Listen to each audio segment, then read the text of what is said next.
right, 6 minutes after 9 o'clock. Thank you for tuning in. I know you have a lot of fans of Jan Karon out there. You've been calling this morning because you knew we were going to speak to her. And she's on the phone right now. She's got the Mitford series, and I know you know that because you're telling me that all morning long, Robin. I know. This is exciting. So then I always know we have a very popular author on, which is always good to have. I truly so much believe in the power of prayer. I can't say I understand it. I've got so many questions for God about things, but one of them would be, if you know I need something, why do I have to ask for it? But I guess I have to wait till I ask him that one, right? Exactly. But I do believe in prayer. I've heard so many stories about prayer that has made a difference in people's lives. Jan Karon has written a book called Bathed in Prayer. These are the sermons and reflections from the Mitford series from Father Tim. Yes. So those of you who know the Father Tim character. Jan Karon, good morning, Jan. Oh, good morning. How many cups of coffee have you all had? You've got some energy going on down there. Oh, and you know what happens? You know what happens at noon? It just goes away. As soon as we get off the air, it's all gone. Yeah. So. You're a lot of fun already. You were talking about prayer, and since God already knows what we want, which is true, prayer simply puts us in another state of communion with God. It's like more FaceTime with God when we pray. And I agree that it makes all the It makes all the difference, really. So the big question I have is, who is Father Tim? Who is he? Yeah. Well, he's a terrific guy. He's a pretty ordinary, what can I say? He's balding, he's diabetic, he's overweight, and he's a sweet guy, and he's bright, and he's a Rosarian, and he can cook, and everybody loves him. When they have a problem, that's where they go. He's the go-to in this little town. And he walks out his ministry. He is on the street walking it out, being with his parish. So, yes, and I love him. I've fallen in love with him over the years. And where did he come from? He is in a little parish in the mountains of North Carolina, in a town called Mitford. And I've lived in several small towns, and it's really a combination of all the places I've lived and all the people I've known. So you could be him. Well, sort of. Yeah, I was going to say. Larry, actually, I'm all my characters. I mean, there's Miss Rose, who's schizophrenic and wears her dead brother's World War I Army outfit to direct traffic. I mean, I could be her. Really, I could. I love the last part of that, to direct traffic.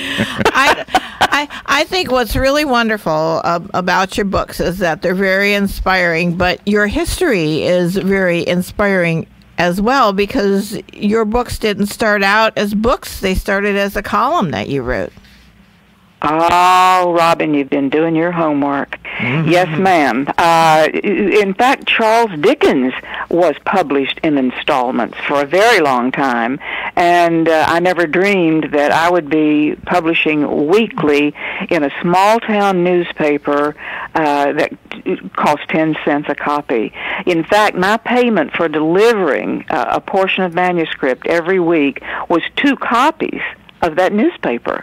And I did that for 2 whole years. And I believe that God used that to make me committed to finish this novel. I think if I didn't have a commitment to that editor every week, I may not have finished At Home in Mitford, the first novel. Is that right? Is this your swan song? Oh, don't say that. Sorry? Is this say that again? Is this novel your swan song? No. Well, it's not a novel, actually. It's a compilation of prayers and sermons and his inner thoughts about his faith. And yes, it's my swan song with Mitford, because I made a commitment to my readers early on that I would be authentic with them. I would be as real and as heartfelt as I could possibly be. And after 14 novels, I really believe I've told the story that I need to tell. And now it's time for the reader to use their own wonderful imagination and extend the story in any way they choose. What a great privilege you just take somebody else's story and then it becomes your story. So if, does that make sense? But I wanted to ask, if I pray that you change your mind, will that help? Oh, Larry, you're a peck of fun, I have to say. Just wondered if that would maybe help. Would it play on you? Like, would you be dreaming about angels saying, there's a guy in Florida who wants you to keep doing this? Uh-huh. Larry, we're laughing, but who knows? That actually could happen. That's how prayer works. You never know. You just don't know. Of course, this has to run through God, and I've had my own conversation about this being the last book. I bet you have. Really? Where are you, Jen? Where are you calling from?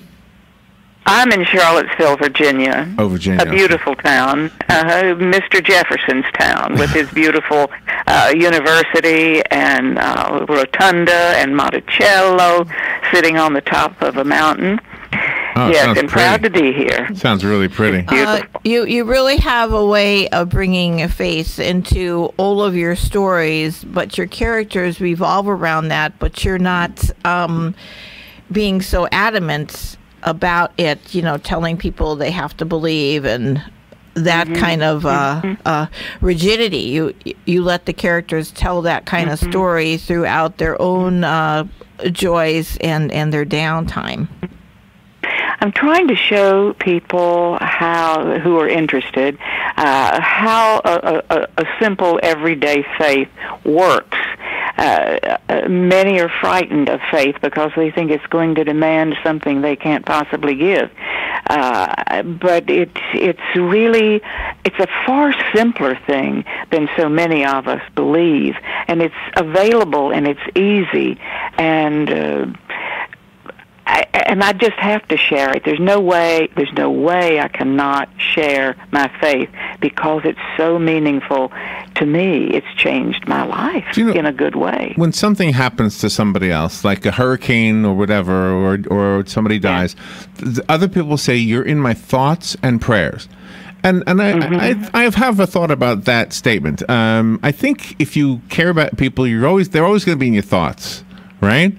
So that's kind of a given. And the prayers is something you have to intentionally do. Thoughts almost happen involuntarily, right?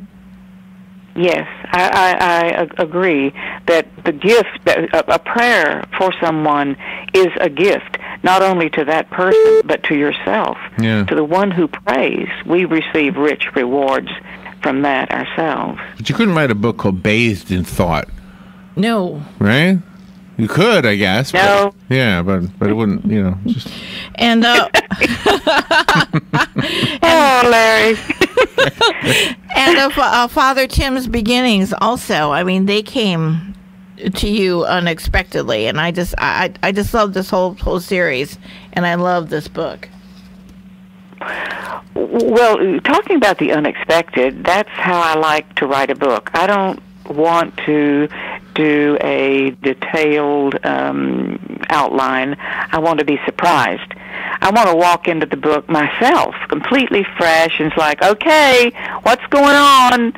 And just let the story unravel and just follow it. Follow Father Tim when he walks down the street of Mitford and meets all those wonderful characters.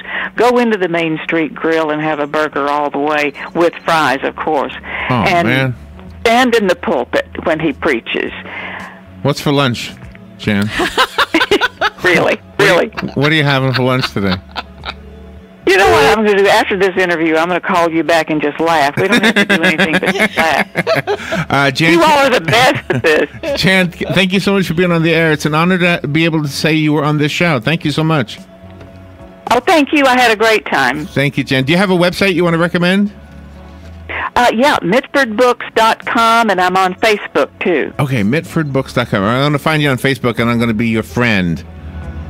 Oh, thanks, Larry and Robin. Thank you, Jen. We'll be right back.